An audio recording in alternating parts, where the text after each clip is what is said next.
रिश्वत लेकर संसद में सवाल पूछने के मामले में फंसी महुआ मोइत्रा ने एथिक्स कमेटी के सामने हाजिर होने से इनकार कर दिया और मामले को लंबा खींचने के लिए तरह तरह के सवाल करने शुरू कर दिए। महुआ का इरादा मामले को भटकाने और लटकाने का है, इसलिए महुआ मोइत्रा ने अब सवाल किया, ये तो बताओ कि दर्शन हीरानंदानी ने उन्हें कैश दिया तो किस तारीख को और कितना, पहले इसके सबूत पेश करो। इतना ही नहीं, महुआ मोइत्रा ने मांग की है कि एथिक्स कमेटी दर्शन हीरानंदानी को बुलाए और उसके सामने बैठाकर क्रॉस एग्जामिन करे। महुआ मोइत्रा की ये मांग एथिक्स कमेटी नहीं मान सकती, क्योंकि संसदीय पैनल में अदालतों की तरह काम नहीं होता। ये सब जानते हुए महुआ मोइत्रा ने ऐसी मांग रखी है। महुआ मोइत्रा को नियमों की याद दिलाते हुए एक्स पर पोस्ट किया और कहा कि दुबई दीदी ने कुछ लोगों को क्रॉस एग्जामिन के लिए कहा। लोकसभा के नियमों, खासकर कौल शक्धर किताब के पेज 246 के तहत विटनेस कोर्ट, कचहरी, हल्ला गुल्ला और प्रोटेक्टेड है। खाता न बही, दुबई दीदी जो कहे वही सही। जवाब राष्ट्रीय सुरक्षा और भ्रष्टाचार का चाहिए। यहाँ तो अखाड़ा की तैयारी है। महुआ मोइत्रा को लोकसभा की एथिक्स कमेटी ने अपना पक्ष रखने के लिए 31 अक्टूबर को बुलाया था। टीएमसी सांसद ने एथिक्स कमेटी के अध्यक्ष विनोद सोनकर को पत्र लिखकर यह बताया कि वह अपने संसदीय क्षेत्र में पहले से निर्धारित कार्यक्रमों के कारण 4 नवंबर से पहले दिल्ली नहीं आ सकती, इसलिए समिति उन्हें 5 नवंबर के बाद कभी भी पेश होने का समय दे दे।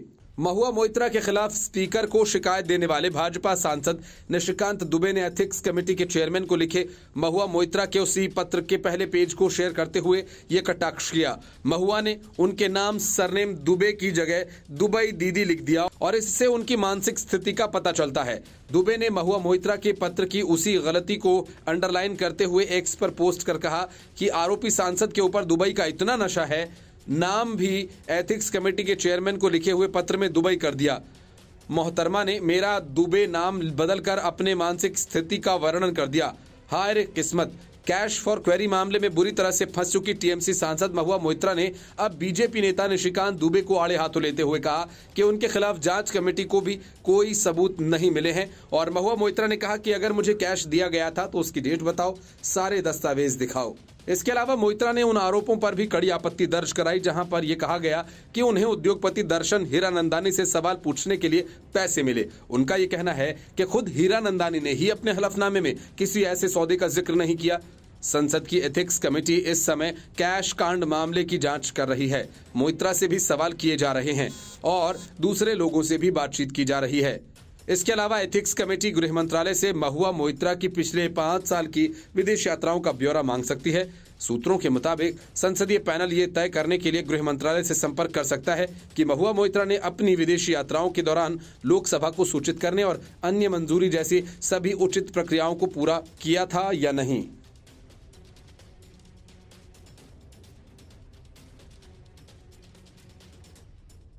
जैसे ही एथिक्स कमेटी ने गृह मंत्रालय को पत्र लिखकर महुआ मोइत्रा के 5 साल के विदेश दौरों की पूरी रिपोर्ट तलब की और इनकम टैक्स विभाग से महुआ मोइत्रा की कमाई और खर्च का ब्यौरा मांगा, महुआ मोइत्रा बेचैन हो गई और बचाव का कोई रास्ता नहीं मिला तो अपने ऊपर लगे आरोपों को कबूल करने लगी। महुआ मोइत्रा ने अब जाकर स्वीकार किया कि उन्होंने अपने बिजनेसमैन दोस्त हीरानंदानी को अपनी संसदीय लॉगिन आईडी पासवर्ड दिया था और जिसके लिए बदले में रिश्वत ली गई और रिश्वत में पैसे लिए।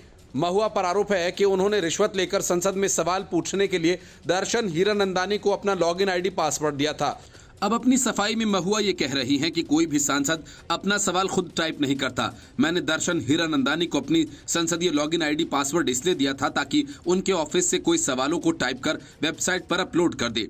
महुआ मोइत्रा कहती हैं कि संसद की वेबसाइट पर कोई सवाल अपलोड करने के लिए ओटीपी की जरूरत पड़ती है। ओटीपी मेरे ही मोबाइल पर आता है। ऐसे में ये सवाल नहीं है कि दर्शन या कोई और शख्स मेरी जानकारी के बिना कोई सवाल अपलोड कर दे। तृणमूल कांग्रेस की सांसद मोइत्रा कहती हैं कि मेरे ऊपर पैसे लेकर सवाल पूछने का आरोप है, लेकिन पैसा कहां है। दर्शन ने अपने एफिडेविट में कहा कि वो प्रधानमंत्री नरेंद्र मोदी के बड़े प्रशंसक हैं, उन्होंने अडानी पर तो कुछ कहा ही नहीं।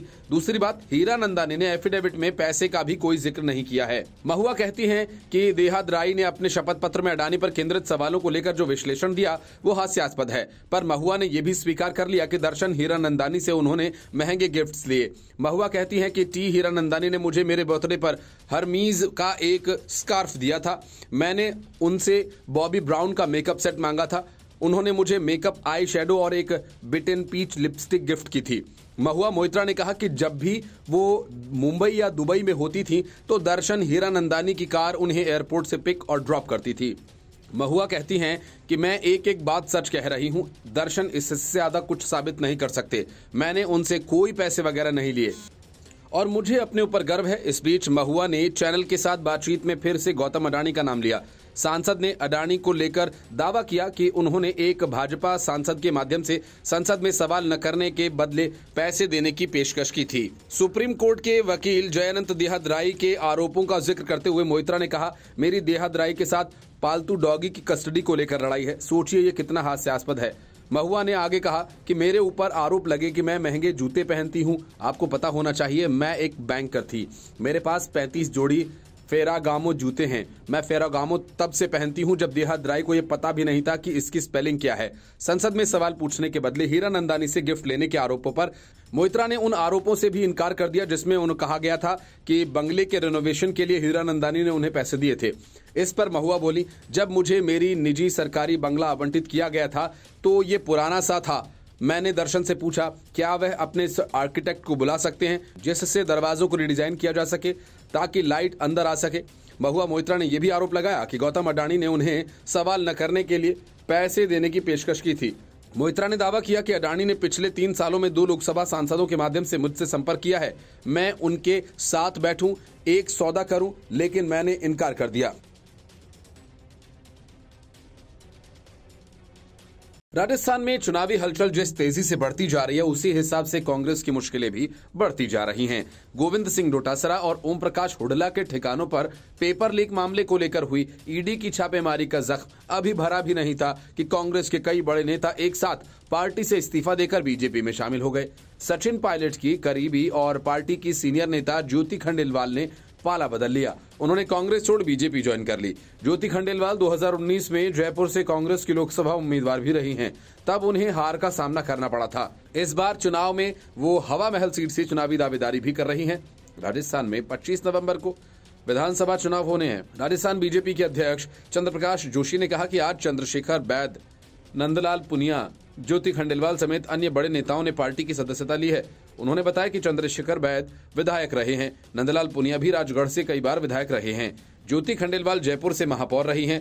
हरि सिंह सारण, सांवरमल महरिया, पूर्व आईपीएस अफसर केसर सिंह शेखावत, पूर्व आईपीएस अधिकारी भीम सिंह बीका ने भी बीजेपी ज्वाइन की है।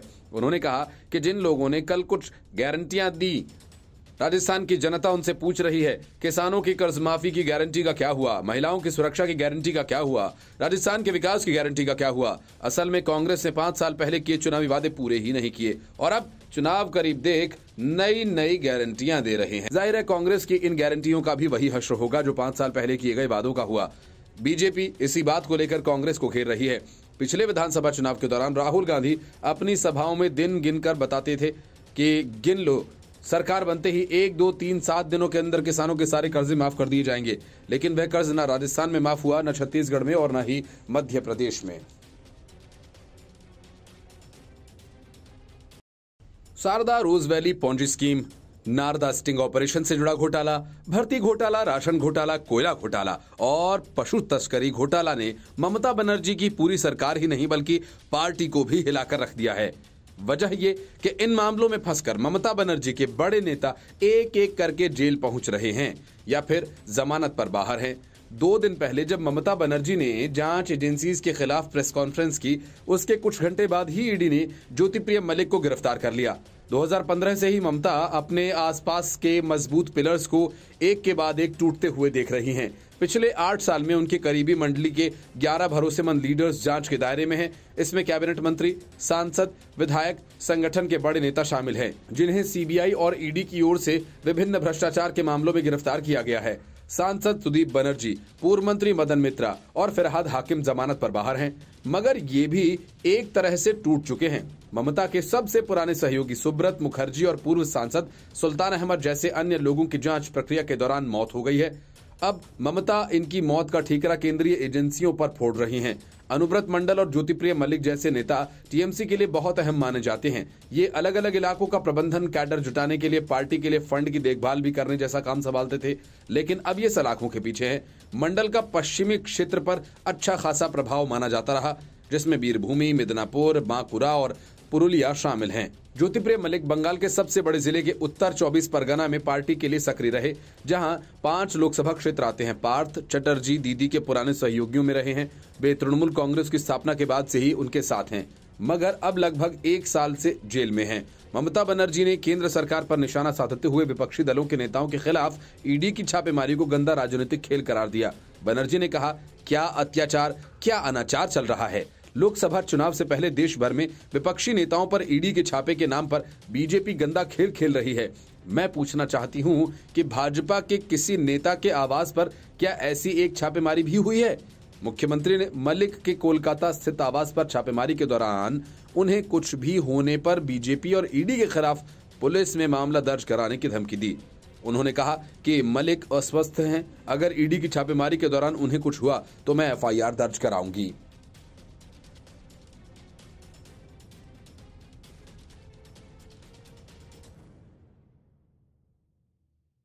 शराब घोटाला और जासूसी कांड ही नहीं बल्कि तिहाड़ के मंडोली जेल में बंद सुकेश चंद्रशेखर भी अरविंद केजरीवाल और सत्येंद्र जैन की नींद उड़ाने के लिए काफी हैं, क्योंकि उसने धारा 164 के तहत उपराज्यपाल द्वारा गठित उच्चाधिकार समिति के सामने अपने और आम आदमी पार्टी के बीच 2014 से लेकर अब तक के वित्तीय लेन देन का ब्यौरा साझा किया था और बताया था कि अरविंद केजरीवाल और उनके करीबी नेताओं ने कितने पैसे ऐंठे।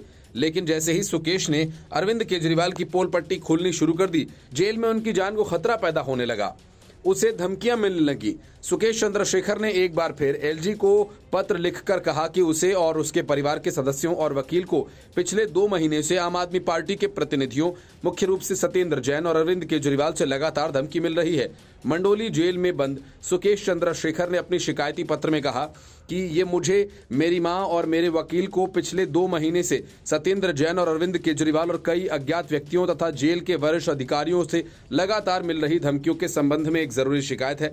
सुकेश ने कहा कि मुझे अपने जीवन के लिए गंभीर खतरे की आशंका है, क्योंकि मैंने केजरीवाल, सत्येंद्र जैन और उनके कुछ सहयोगियों के खिलाफ अदालत के साथ साथ दिल्ली के उपराज्यपाल द्वारा नियुक्त उच्चाधिकार प्राप्त समिति के समक्ष 164 के बयान दिए हैं। पत्र में सुकेश ने आरोप लगाया कि अब चूंकि मामले को जांच के लिए और सबूत सौंपने के लिए कहा गया है, मुझे ऐसा करने से रोकने और धारा 164 के धन शोधन कानून की धारा 50 में और उच्चाधिकार प्राप्त समिति के तहत उनके खिलाफ दिए गए सभी बयानों को वापस लेने के लिए लगातार धमकियां दी जा रही हैं। ऐसा न करने पर अधिकारियों द्वारा मुझे जेल में मार दिया जाएगा, जहर दे दिया जाएगा, क्योंकि जेल प्रशासन आपकी दिल्ली सरकार के अधीन है। उसने कहा कि मुझे पहले भी जेल अधिकारियों द्वारा लगातार धमकी दी जाती रही थी और फिर मेरे वकील अनंत मलिक को धमकी भरे फोन कॉल्स आए और उसके बाद मेरी मां को उन्हीं नंबर से धमकी भरे संदेश मिले। उन्हें भी सत्येंद्र जैन की पत्नी पूनम जैन के नंबर से कई कॉल्स आए। सुकेश ने दावा किया कि मेरे वकील ने उन्हें प्राप्त धमकी भरे कॉल्स की वॉइस रिकॉर्डिंग सौंपी थी, जिसमें दावा किया गया था कि फोन करने वाला सीएम अरविंद केजरीवाल और सत्येंद्र जैन का सहयोगी था। फोन करने वाले ने धमकी दी है कि अगर मैंने उनके साथ सहयोग नहीं किया तो अधिकारियों द्वारा मुझे जेल में ही मार दिया जाएगा। मेरे वकील ने इसकी शिकायत दिल्ली पुलिस आयुक्त और केंद्रीय गृह मंत्री के कार्यालय से भी की थी। सुकेश ने कहा, अब चूंकि मेरी मां को धमकी भरे संदेश भेजे जा रहे हैं और संदेश में कहा गया है कि अगर मैंने आपके खिलाफ अपने पास मौजूद सभी सबूतों को जेल के डीआईजी अधीक्षक या कानून विभाग को नहीं सौंपा तो मुझे मंडोली की दूसरी जेल में स्थानांतरित कर दिया जाएगा और जहर दे दिया जाएगा। सुकेश ने कहा कि महाशय, मैं विनम्रता पूर्वक इस शिकायत का तत्काल संज्ञान लेने और इसमें शामिल व्यक्तियों के खिलाफ उचित कार्रवाई करने का अनुरोध कर रहा हूं, जो केजरीवाल और सत्येंद्र जैन के निर्देश पर लगातार धमकियां भेज रहे हैं, क्योंकि वे तथा उनके सहयोगी उन्हें और उनके साथ 2014 से मेरे वित्तीय संबंधों को बेनकाब करने से मुझे रोकने के लिए किसी भी स्तर पर गिर सकते हैं।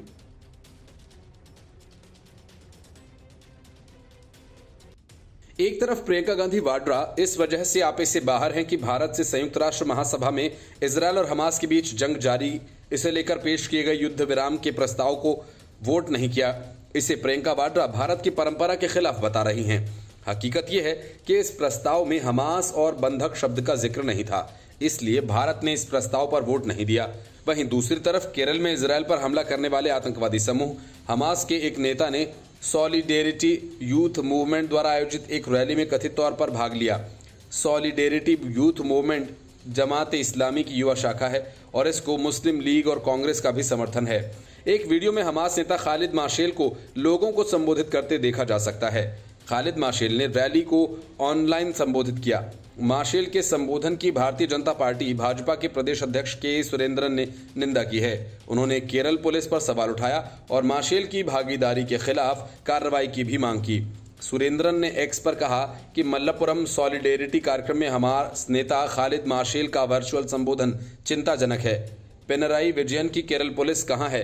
फिलिस्तीन बचाओ की आड़ में वे एक आतंकवादी संगठन हमास और उसके नेताओं को योद्धा के रूप में महिमा मंडित कर रहे हैं। यह अस्वीकार्य है।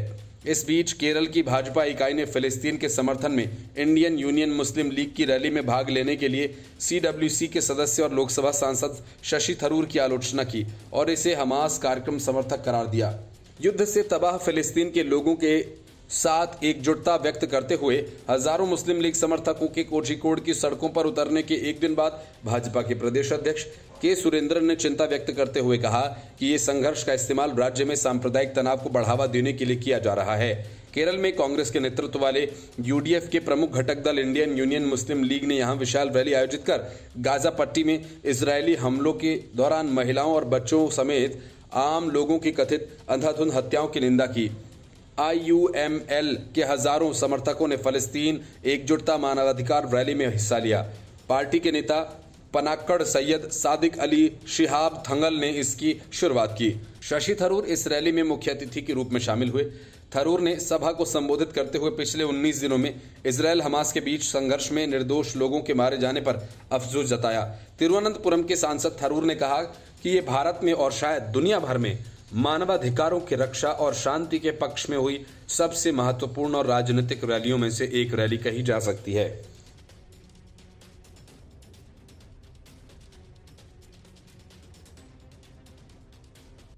संसद के सम्मान से खिलवाड़ करने वाली और सवाल के बदले ली गई रिश्वत को सही ठहराने वाली महुआ मोइत्रा एथिक्स कमेटी के सामने पेश होने की जगह मीडिया के सहारे सवालों के जवाब दे रही हैं और तरह तरह की मांगे भी कर रही हैं। एथिक्स कमेटी ने महुआ को 31 अक्टूबर को तलब किया था। तब महुआ ने यह कह डाला कि वो 4 नवंबर तक बिजी हैं। उसके बाद बुलाओ महुआ का ये अंदाज एथिक्स कमेटी को पसंद नहीं आया और उसने महुआ मोइत्रा को साफ तौर पर कह दिया कि महुआ को 2 नवंबर को सुबह कमेटी के सामने पेश होना होगा और ये आखिरी होगा। उसके बाद महुआ मोइत्रा को कोई नई तारीख नहीं दी जाएगी। महुआ मोइत्रा ने इसके पहले कहा था कि उसे दर्शन हीरानंदानी से जिरह करनी है। दर्शन हीरानंदानी को भी बुलाओ, ये बताओ कि पैसे लिए तो किस तारीख को लिए, उसके सबूत और कागजात दिखाओ। माना जा रहा है कि एथिक्स कमेटी को ये सब पसंद नहीं आया क्योंकि सारी बातें महुआ मोइत्रा को कमेटी के सामने करनी थी, सोशल मीडिया पर नहीं। इस मामले में महुआ मोइत्रा के खिलाफ शिकायत करने वाले भाजपा सांसद निशिकांत दुबे और वकील जयानंद देहदराई की गवाही के बाद लोकसभा की एथिक्स कमेटी ने अपना पक्ष रखने के लिए महुआ मोइत्रा को 31 अक्टूबर को बुलाया था। लेकिन महुआ मोइत्रा ने एथिक्स कमेटी के अध्यक्ष विनोद सोनकर को पत्र लिखकर यह बताया कि वह अपने संसदीय क्षेत्र में पहले से निर्धारित कार्यक्रमों के कारण 4 नवंबर से पहले दिल्ली नहीं आ सकती, इसलिए समिति उन्हें 5 नवंबर के बाद कभी भी पेश होने का समय दे दे। उन्होंने पत्र में कहा था कि मैं पश्चिम बंगाल राज्य का प्रतिनिधित्व करती हूं, जहां दुर्गा पूजा सबसे बड़ा त्योहार है। मैं पहले से ही 30 अक्टूबर से 4 नवंबर 2023 तक अपने निर्वाचन क्षेत्र में कई पूर्व निर्धारित विजयदशमी कार्यक्रमों, बैठकों, सरकारी और राजनीतिक दोनों में भाग लेने के लिए प्रतिबद्ध हूं। ऐसे में 31 अक्टूबर 2023 को दिल्ली में मौजूद नहीं रह सकती। लोकसभा सदस्य ने कहा, इसलिए मैं 5 नवंबर 2023 के बाद समिति की पसंद की किसी भी तारीख और समय पर समिति के समक्ष व्यक्तिगत रूप से उपस्थित होने के लिए समय दिए जाने का अनुरोध करती हूं। महुआ मोइत्रा के पत्र का संज्ञान लेते हुए लोकसभा सचिवालय ने एथिक्स कमेटी के अध्यक्ष विनोद सोनकर के निर्देश पर उन्हें पत्र लिखकर कमेटी के सामने 2 नवंबर को 11 बजे पेश होने को कहा है। इसके साथ ही एथिक्स कमेटी ने महुआ मोइत्रा को लिखे पत्र में यह भी साफ कर दिया कि मामले की गंभीरता और संसद के सम्मान से जुड़ा मामला होने के कारण अब इस तारीख को आगे बढ़ाने का महुआ मोइत्रा का कोई भी आग्रह स्वीकार नहीं किया जाएगा।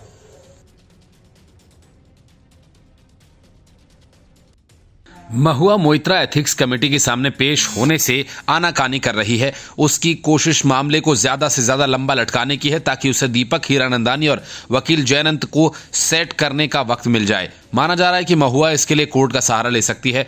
महुआ के इस तिकड़म को निशिकांत दुबे ने कायदे से समझ लिया। महुआ पर करारा हमला करते हुए कहा कि वो दर्शन हीरानंदानी के संपर्क में है और प्रभावित करने की कोशिश कर रही है।